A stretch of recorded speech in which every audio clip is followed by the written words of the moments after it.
I'm Tigerhite, and I'm here to make WWE Smackdown and Pro Wrestling majestic again. Overall, it was a good show. I liked it. They really focused in on the Women's War Games match and Damage Control specifically, which I think 100% was the right call. And I think now the pivot really needs to continue with that, even though, LA Knight still has all this momentum. Right now, it's War Games, and obviously Reigns isn't coming back until, at the very least, Royal Rumble, so you have some time with that. And they're doing that perfect.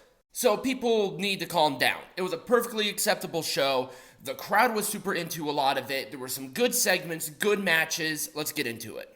And we're starting off with Damage Control, confirming that Kairi Sane and Asuka are members of Damage Control, which is exactly what needs to happen.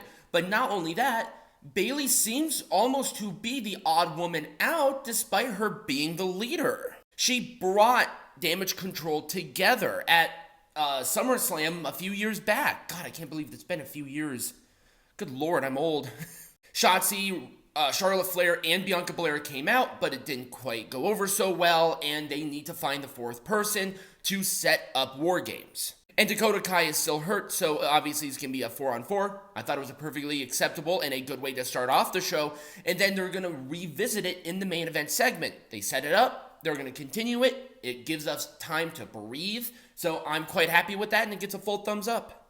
Also, the promos were done really well. Up next, a number one contenders match. We have Street Profits, Pretty Deadly, Brawling Brutes. This was a good match. Very dynamic, lots of stuff happening, and I'm so glad that the next contenders are a SmackDown team. I think we really need to revisit that because SmackDown has been lacking as it relates to that solid tag champion. So them doing this is actually going to be a net positive. Street Profits won. They won with the Revelation, and I am 100% cool with that. But I don't believe Street Profits need to lose right now. They're facing the champions who are Judgment Day next week. You know Judgment Day ain't dropping those titles anytime soon, and we just got momentum here with Street Profits. Is Lashley going to get pissed off at them again for losing the tag team championship match? It's a rock and a hard place on this one. But I like the match. I'm going to be optimistic. I'm going to say, okay, WWE has done this before. They can do it again. I'm going to give it a full thumbs up, and nobody looked bad. I like the contention here with Brawling Brutes because Butch accidentally kicked Ridge Holland in the face. Pretty Deadly are just such a great team. Everything here worked for me. Up next was Axiom taking on Dragon Lee. I'm not sure, is Axiom part of SmackDown now? I mean, if he is, this was a great way to start off. What a good match. This was a fun match. People were super into it. Oh, by the way, Road Dogg was at commentary replacing Corey Graves. I like the turnaround of different commentators as Corey Graves is out with, maternity leave or paternity leave or whatever the hell.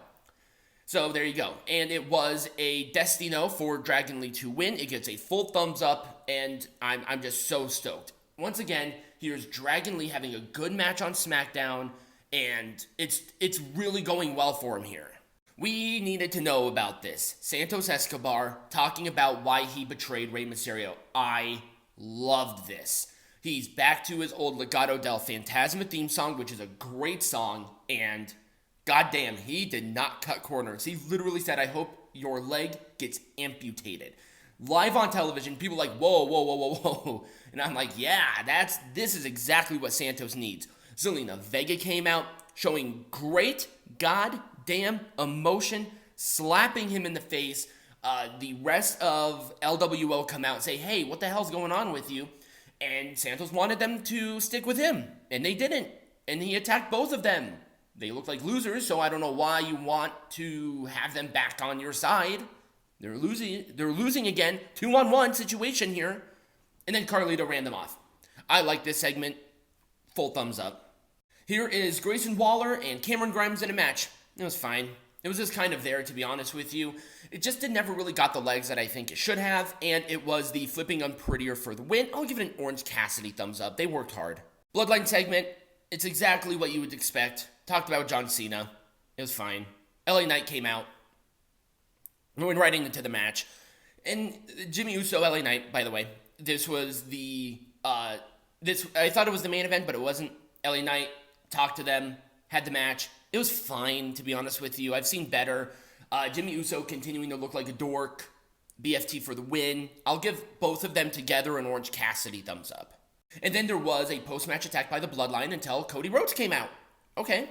Cody Rhodes kind of more involved on SmackDown. I think that is the wise call here. They really need another main eventer to showcase, and if Cody is going to be winning the Royal Rumble, then might as well start that now since we're creeping into December here really, really quickly.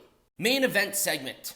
Damage Control. Turning it back around from the previous, and Becky Lynch is going to be the other woman in War Games. It's very surreal seeing Charlotte Flair and Becky Lynch standing side by side. Are they friends? Are they not? Doesn't matter. Big brawl at the end of the show. I liked it. Full thumbs up.